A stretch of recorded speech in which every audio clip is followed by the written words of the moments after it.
នឹងជំរាបសួរបងប្អូនអ្នកគ្នាបាទថ្ងៃនេះបង្ហាញបងប្អូនថ្មផ្លាច់បន្តទៀតបាទអីបាទទៅមកដល់បងប្អូនណាអញ្ចឹងអូខេឥឡូវមើលទាំងអស់គ្នាពាក់ព័ន្ធជាមួយថ្មដែលទៅដល់បងប្អូនបាទ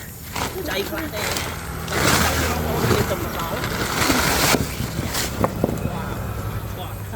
ចាំមើលស្អាតប៉ុណ្ណាវាបាទនេះមើលរបបក្រៅស្អាតបងប្អូនមើលនឹងផ្នែក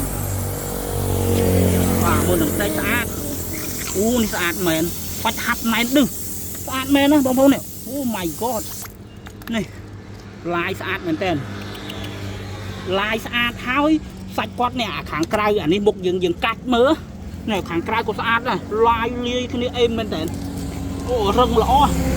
វាសំខាន់សាច់រឹងទៀតបងប្អូនស្អាតហើយសាច់រឹងបាទសាច់រឹងល្អនេះអេមហ្មងបាទបងសាក់មកនេះជំរឿនដោះយកកញ្ច្រាស់រូបចេញទៀតស្អាតប្រហើយ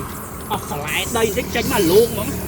សាច់ក៏រលោងហ្មងនេះឡាយស្អាតមែនតើសាច់រឹងអានេះអេមមិនឆ្លាក់តាំងឆ្នៃធ្វើកម្មអីអូញាក់សាច់ហ្មងនេះស្អាតប្រហើយអានេះមើលតោះនេះស្អាតហ្នឹងហើយទៅវិញទៀតនេះ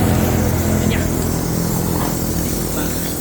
មើលសាច់ពីគាត់មើលតល់ភ្នែកគឺបាទស្អាត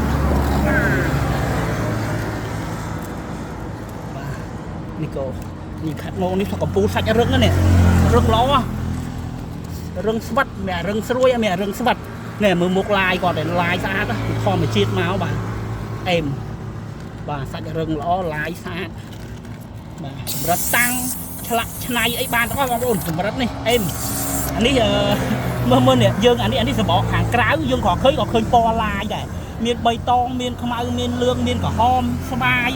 ចូលគ្នាបងប្អូនណាបាទមិនដឹងថាក្នុងទូរស័ព្ទមើលឃើញអត់ទេមើលនឹងភ្នែកយើងឃើញចម្រុះពណ៌បាទសាច់គាត់ចម្រុះពណ៌ហើយសាច់រឹងល្អឡាយបងប្អូនឃើញចាក់ស្ដែងហើយបាទនេះបាទឡាយស្អាតចុះពីដុំនេះអេមនេះធ្ងន់ដែរបងប្អូនពីដុំនេះចូល40គីឡូជាង40គីឡូជាងពីដុំហ្នឹងទៅលំដាប់សាច់ស្អាតទេបាទអេមថ្មផ្លែកអាហ្នឹងហៅថាផ្លែកមែនផ្លែកហើយផ្លែកយកខ្លួនណា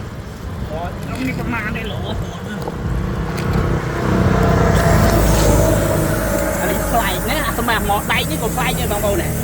អានេះមកដៃណាមកដៃអានេះក៏ផ្លែកដែរបងប្អូនរកឃើញមកដៃធម្មតាអានេះមកដៃកាហ៊ីបកាហុកដូចអាចផ្កាយស្រខ្ចានេះឥឡូវត្រូវខ្ញុំយកតែថ្មណាផ្លែក